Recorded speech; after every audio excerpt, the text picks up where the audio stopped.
오늘 있었던 정치권 뒷얘기 들어보는 정치 톡톡 시간입니다. 국회팀 이현재 기자와 함께합니다. 어서 오십시오. 정호영 보건복지부 장관 후보자, 이 더불어민주당은 반드시 이 사람을 낙마시키겠다는 의지가 강한 것 같습니다. 네, 그렇습니다. 더불어민주당은 윤석열 당선인이 40년 지기인 정호영 후보자를 좀 감싸는 모습을 보이니까 조국 전 장관의 사례를 집중 거론하고 있습니다. 오늘 열린 민주당 비대위 회의에서는 조국 전 장관은 팩트가 있어서 압수수색을 했느냐, 이런 성토가 이어졌습니다. 조국 전 장관은 팩트가 있어서 70여 곳을 압수수색했습니까? 수사를 해야 팩트가 나오는 거 아닙니까? 조 전 장관 때 같았으면 지금쯤 10곳은 압수수색을 했을 것입니다. 소녀의 일기장까지 압수하던 잔혹하고 무자비한 공정의 잣대는 어디로 사라졌는지 모르겠습니다. 윤석열의 선택적 정의에 국민의 공분은 갈수록 커지고 있습니다. 당선인 측이 가만히 있었을까요? 네, 아닙니다. 장제원 당선인 비서실장이 대응에 나섰습니다. 장 비서실장은 조 전 장관의 딸 입시 비리 사건과 비교되고 있다라는 질문에 뭘 조작하거나 위조한 점이 있냐, 비슷한 점이 있으면 얘기를 해보라면서 강하게 반발했습니다. 장 비서실장은 윤 당선인은 국민과 언론이 검증을 하는 과정을 지켜보며 여론 동향을 체크하고 있다고 밝혔습니다. 한덕수 국무총리 후보자가 책임 총리를 하겠다면서 그 역할을 강조했었잖아요. 네네. 그러면은 장관 인선에 대한 책임을 져야 할 텐데 정 후보자에 대해서 뭐라고 한 게 있습니까? 네, 오늘 아침에 이제 한덕수 후보자도 출근길에 취재진을 만났습니다. 네, 그 자리에서 정 후보자의 검증 단계에서 어느 정도 문제를 인식했다, 이렇게 말을 해서 논란이 됐습니다.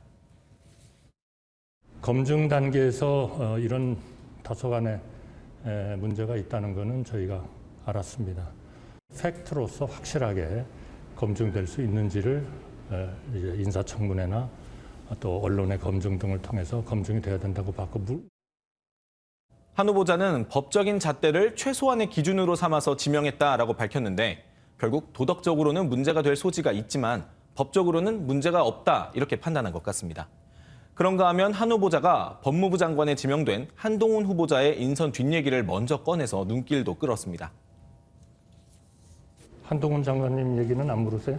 어려운 역경을 겪었다든지 이런 것 때문에 한동훈 장관을 뭔가 좀 중히 쓰고 싶다 하는 생각은 거의 초기서부터 가지고 계셨습니다. 한 후보자는 한동훈 후보자의 지명은 수사 분야에서 벗어나 외국인 정책이나 구치소, 형무소 문제 해결 등 국제적 기준에서 법무부를 개혁하라는 것, 이렇게 설명했습니다. 이번엔 지방선거 소식으로 가보겠습니다. 네. 더불어민주당이 경기도지사 최종 후보를 경선으로 택하기로 했다고요? 네, 민주당 공천관리위원회가 이렇게 결정을 했습니다. 이번 결정에 따라서 김동연 전 새로운 물결 대표와 안민석 의원, 조정식 의원, 염태영 전 수원시장이 4파전 경선을 벌입니다. 권리당원 50%, 안심번호 선거인당 50%를 반영하는 국민 참여 경선으로 진행이 되고요. 1차 투표에서 과반을 얻은 후보가 없으면 결선 투표로 이어집니다.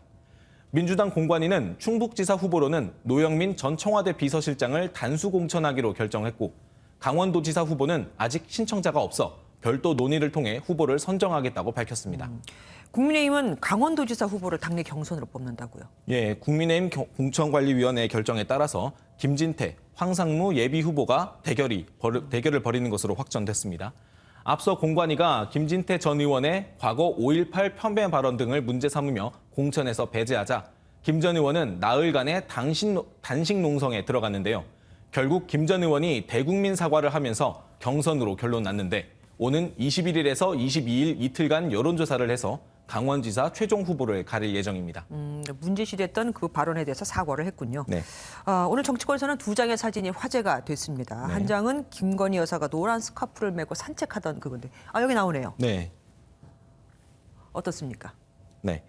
지금 이렇게 보시면 이 공개된 사진은 김건희 여사 팬카페가 공개한 사진입니다. 네네. 네, 지금 사진을 같이 보시면 아시겠지만 김건희 여사가 노란 스카프를 목에 두른 채 윤 당선인과 반려견 토리와 함께 이제 잠원 한강공원을 산책하는 모습이 담겼습니다. 네네. 인수위 측은 김 여사가 세월호 참사를 추모하는 의미에서 노란 리본을 연상시키는 노란 스카프를 착용했다고 설명했습니다. 그리고 나머지 한 장은 경기도지사에 도전하고 있는 유승민 전 의원의 딸 유담 씨 모습입니다. 네. 이 딸 덕에 한때 국민 장인 뭐 이런 얘기도 들었었잖아요. 네, 그렇습니다. 지금 유담 씨 같은 경우에는 유승민 전 의원이 선거에 나설 때마다 지원 사격에 나서고 있잖아요. 네네. 네, 어제 국민의힘이 실시한 지방선거 자격 시험장에도 유담 씨가 나타났습니다.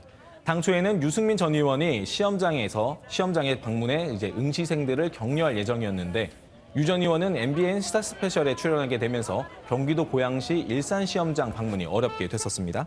그래서 유담 씨가 아버지를 대신해서 시험장을 찾아 현장 인사를 했다 하는데요.